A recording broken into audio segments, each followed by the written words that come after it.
Nakakuha nga ng mga bagong players ang Barangay Ginebra sa ginaganap nga ito na 48 season ng PBA Draft, at yung mga ibang players nga ay hindi na nga bago sa atin dahil nakapaglaro na nga ito sa PBA On Tour sa Barangay Ginebra at gayon na rin sa PBA 3x3. Samantalang yung mga iba naman ay mga bagong muka, kaya naman ating kilalanin kung sino-sino nga ba yung mga na-pick ng Barangay Ginebra sa 48 season ng PBA Draft.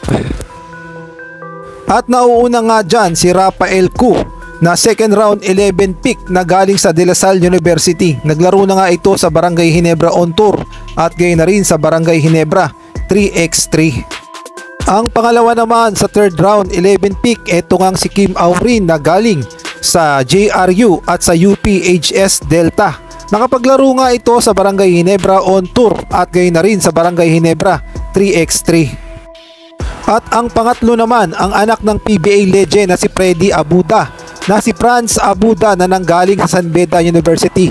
Siya nga ay napick ng Barangay Ginebra sa round 4 sa 11 pick.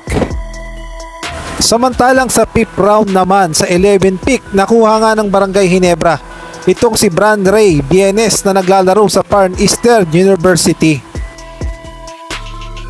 Nagsimula na nga muli ang Gilas practice ng Gilas Pilipinas. Paghahanda nga ito para sa paparating na Asian Games dahil 1 week na lamang ay magsisimula na nga ang Asian Games, kaya naman puspusan na ang ginagawang paghahanda ng Gilas Pilipinas.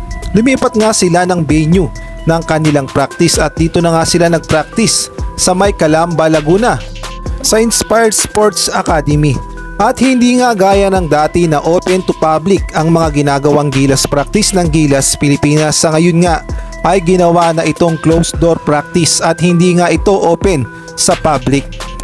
Ngunit sa mangyayari naman na Gilas tune-up game kontra nga ito sa Korean Ball Club na LG Seekers ay libre nga ito mapapanood at open nga ito sa public. At take note, wala nga itong ticket. At mangyayari nga ito sa September 22 sa ganap na ikapito ng gabi sa May Phil Sports Arena sa Pasig. At sa wakas nga ay na-finalize na rin ang gagamiting official Final 12 ng Gilas Pilipinas sa Asian Games, kaya naman ating kilalanin kung sino-sino nga ba ang mga napili ni Coach Tim Cone na gagamitin na Final 12 para sa Gilas Pilipinas sa Asian Games.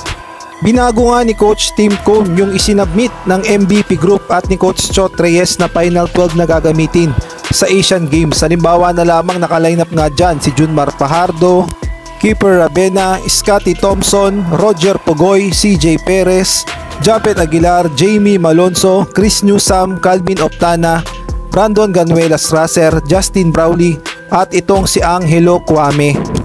At eto na nga yung bagong lineup ng Gilas Pilipinas o 12-man lineup ng Gilas Pilipinas para sa Asian Games na naisubmit na ni Coach Tim Cone. Kasama nga dyan si Calvin Abueva, Japet Aguilar, Justin Brawley, Junmar Fajardo, Angelo Kwame, Chris Newsam, Calvin Optana, Jason Perkins, Roger Pugoy, Terence Romeo, Muwala Tautua at itong si Scotty Thompson. Samantalang nakat naman sa Final 12 ni Coach Tim Cone itong si Stanley Pringle at siya nga ang magsisilbing 13-man ng Gilas Pilipinas. In case nga na merong ma-injury ay siya ang papalit.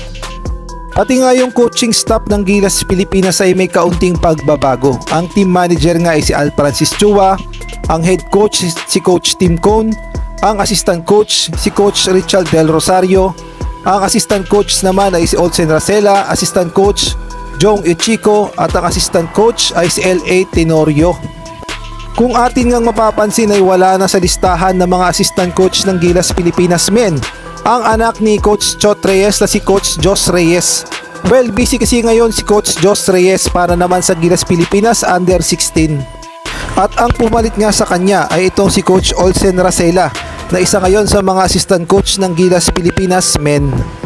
Tiwala naman si Coach Tim Cone sa naturalized player ng Gilas Pilipinas na si Justin Brawley. Ang sabi nga ni Coach Tim Cone ay handang-handa na umano si Justin Brawley para sa paparating na Asian Games at nasa 98 to 95% na raw ito para sa Asian Games. kapag nakaharap na nga nila ang Bahrain sa Asian Games sa magiging unang laban ng Gilas Pilipinas. Kahit nga si Justin Brownlee ay sinasabing pipilitin niyang lumaban para sa Gilas Pilipinas, ngunit ay na mismo kay Justin Brownlee ay hindi pa naman siya ganon ka 100% dahil meron pa siyang iniindang injury. Ngunit kaya naman daw ni Justin Brownlee at lalaban talaga siya para sa bayan, para sa Pilipinas. Ganyan nga ka-determinado itong si Justin Brownlee na maglaro para sa Asian Games. At alam naman natin yung naging performance niya nung sa SEA Games. Maganda nga ang ipinakita ni Justin Brownlee. Kahit nga medyo nagka-problema siya nung unang laban dahil medyo hindi niya nga nagustuhan yung temperatura dun sa SEA Games sa Cambodia, ngunit nakabawi naman at tignan nyo naman, nag-gold nga doon ng Pilipinas. Salamat nga dito kay Justin Brownlee. Kaya abangan natin ang kanyang performance naman sa Asian Games.